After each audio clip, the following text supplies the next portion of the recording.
Kozhikode over centuries was known as a place which believed in the importance of trade, and the principles of truthfulness became the foundation of trust.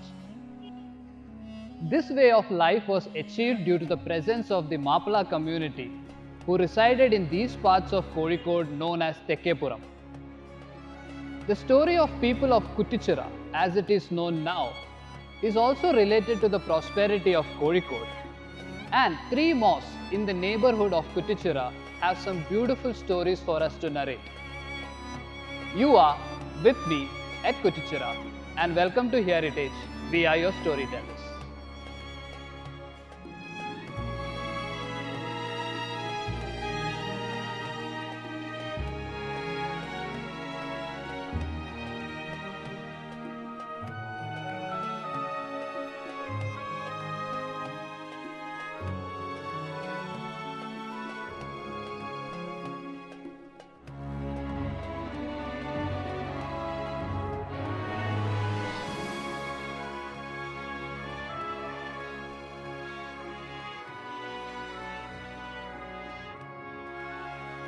We first come to the beautiful iconic Mishkal Mosque, which has been a signature monument of Kuttichira.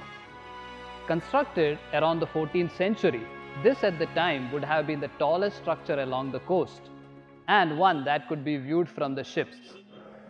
Built by an enterprising trader, the grandeur and architecture of the mosque is quite unique for all to see. Let's take a short tour inside the mosque to know better. Kozhikode, during the 13th and 14th centuries, had acquired the distinction of being a place where traders were treated well. And so, people from far-off lands came to the port. One such enterprising trader was Nakoda Mishkal, belonging to the family of wealthy shipbuilders. Mishkal was a devout Muslim, and he felt the need to build a grand mosque along the coast and approached the Zamorin for land. The Zamorin Raja, upon consultation with the Mappalas and Koyas of Thekkepuram, decided to give land in the neighbourhood. Mishkal also wanted the Zamorin to help him with the construction. But the local carpenters only had the blueprint of temples. Thus, the structure was completed with no domes or minarets. The rituals, daily prayers, and Quranic calligraphy one sees inside is what represents the building as a mosque. Today, the mosque is a 4-tier structure, but at the time of its completion, it would have had an extra tier, which was burned down by the Portuguese in 1510 AD when they attacked Kozhikode. The fire was so severe that the whole structure had to be renovated by the Zamorin. A burnt beam on the upper tier is the only piece of evidence for this incident. The mosque is set on a stone plinth with 4 steps. It is said that the granite foundation is equal to the height of the pillars inside the mosque. All around the building, one can find semicircular arches, which are doors, 50 in all, and smaller arch-shaped windows, giving the structure a beautiful continuous flow of artistic design. The ground level has the prayer hall and antechamber with stone walls which can hold around 400 people. The lower floor also has an aqueduct which is as old as the mosque. In the middle of the lower floor is the beautifully carved pulpit which has artistic floral designs. On the days of Friday prayers, the Qazi preaches from this pulpit, while on the other days the ceremony is conducted on the floor in front of the Mimra. The upper tier also is a large hall where more people could be accommodated, and in its heydays, both floors together easily accommodated over 1,000 people for the prayers. The usage of timber is so much that the upper tier floors are all made of wooden planks which still stand strong. The second floor veranda helps you steal a view to the exterior as the roof reaches as far as possible beyond the exterior masonry walls, further compressing the already narrow balcony space. The higher floors of the mosque are unused today, but each floor is a grand hall with timber pillars, reducing in number as it creates a conical structure. Each tier is double roofed, so the actual structure, if made today, would be around 7 floors. The framing on the 4th level at the hip roof is perhaps the most unique feature of the building's timber framing. The 3 lightning conductors one sees at the top of the mosque is one of the oldest in Malabar, as it was needed to place on top of the structure to avoid the mosque getting struck by lightning. It has been recorded that prior to the placement of these conductors, lightning often struck the mosque, causing fire on the older thatched roof. The mosque has in its possession some unique items like the sword of Tipu Sultan, considered to be granted by him on his visit here. This sword is occasionally used by Qazi while preaching. The other valued item is the manchal or palanquin, which was said to be used by the Qazi to arrive at the mosque for the prayers in the old days. Made completely in timber, the interior and exterior is a beautiful work of art. The mosque also houses a drum, which was used to make people realize the start of the Ramazan month in the old days. The drum, even today, is used for the same purpose or on important occasions. It still sounds as loud as it did some 400 years ago. Today, the mosque is open for people from all religions, but one should respect the rituals and beliefs before entering. Women are not allowed to enter the mosque, but they can pray from the outside. The mosque is today looked after by a committee, and they have certainly understood the importance of taking care of this heritage structure. For every visitor who comes to Kozhikode, Kuttichira should always be in mind, and so should a visit, to see this beautiful grand mosque.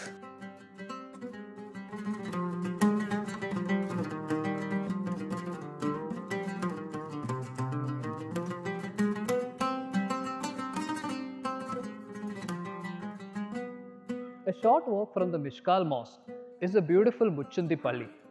Considered to be the oldest mosque in Kozhikode, this structure was built in the 10th century, and the story of the mosque is related to the man who built it. The mosque also narrates the story about how the Zamorins took upon themselves to take care of the mosque. Let's take a short tour around the mosque to know better. In many ways, the Mapala culture of Thekkepuram started from this mosque of 2 tiers, which at its time of construction, some 1,000 years back, became a place of importance for all people in the neighbourhood. Many other mosques did come up in Thekkepuram in later centuries, but no one really knows how this mosque has stood strong even today with minimum renovation works. The story of the mosque revolves around its name, and there are many legends behind this.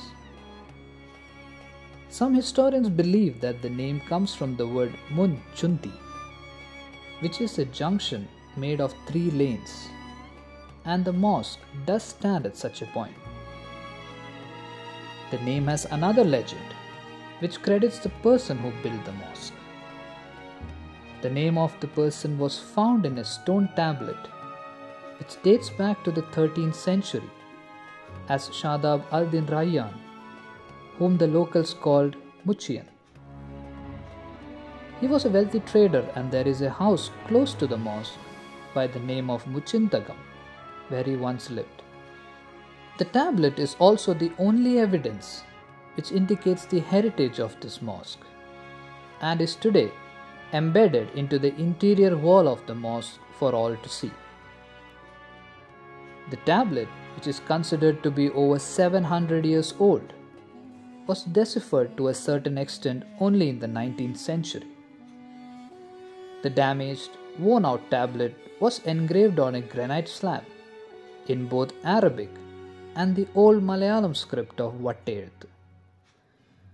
The writings are not carved into the slab, but engraved in stone, which was the standard practice then in Islamic inscriptions.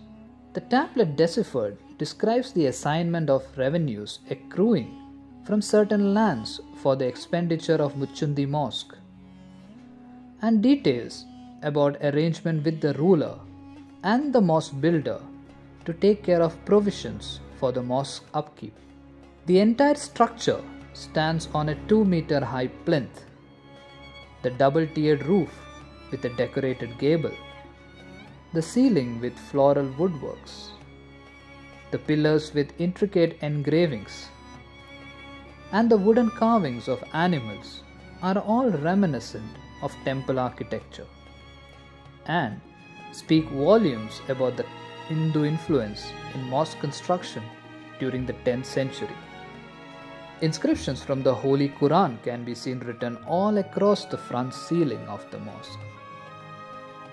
There is also beautiful elaborate wood craftsmanship in the front courtyard.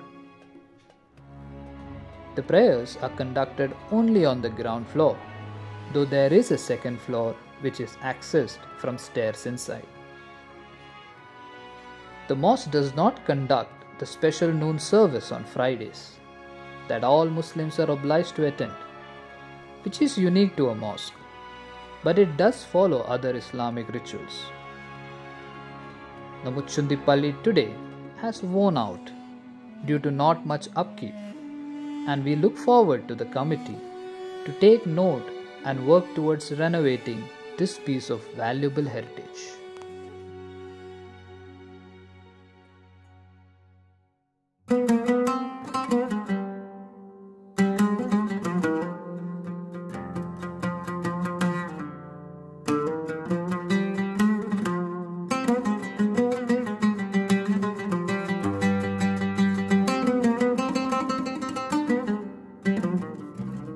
A short step from the Muchundi Palli is the oldest Juma Masjid in Kozhikode, now commonly known as the Jumait Palli. From the outside, the structure would look a little smaller, but in reality, this mosque has the largest floor area in Kozhikode. This mosque is also important to know because this is the place where the first inscription of the word Calicut was found. Let's take a short tour inside the mosque to know better. The origin of the mosque is not clear, but it certainly was built around the 12th century and was a smaller structure then. Its size increased over years due to many renovations. It's actually the only mosque in Kozhikode where a single floor can accommodate over 1,200 people for the daily prayers. Like most of the other mosques around the Kuttichira or Thekkepuram area, the use of timber is quite well seen, but there is no historic data as to who built the mosque. Inside the mosque, you would find 2 central courtyards built in the traditional architecture style of Nalaketta, which allows rainwater to collect in natural flow manner. The architecture is very similar to the traditional temples, which was the case during the Zamorin rule. There are doors on all sides on the ground floor with windows on the first floor, and the upper floor is accessed using stairs made of timber. The main front door has a granite threshold with polished steps and wooden pillars. The mosque is adorned with some beautiful carvings on the ceiling and sides engraved with verses from the Quran. The beautiful flower patterns on the ceiling are a rare feature in mosques built around its time. The oldest Arabic inscription, dating back to the 15th century, is carved on a wooden lintel set in the antechamber above the doors of the prayer hall. The letters and patterns are in the Nakshi script carved with bold letters. At either side of the inscription is a rosetta placed in a square frame. There is also an inscription in the building written as Calicut in Arabic, which would make us believe how the people called this place during the Zamorin's time. There is also a mention in the inscription that the mimbra inside the mosque was painted in gold. The tomb of Qazi Muhammad is situated in the masjid yard along with other prominent members. The Jumait Palli, along with the Munchundi Palli and other similar mosques around, take us back to the times when this neighbourhood was the most prosperous and elite. The existence of these mosques in Thekkepuram are also a way to tell the new generation that the prosperity of Kozhikode today stems from the way of life followed by people of Kuttichira.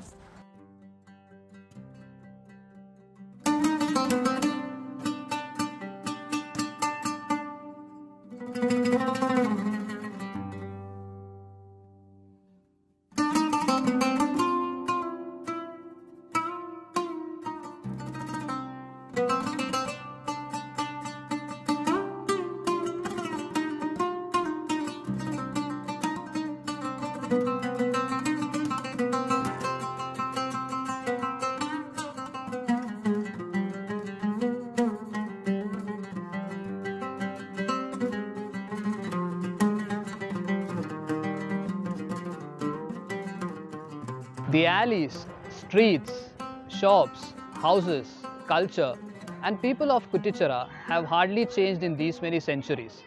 And the efforts of the stakeholders to continue preserving this as a heritage can be seen in the beautification work done around the pond. So until we meet at another iconic heritage site, this is Rajesh Raghavan signing off. Thank you.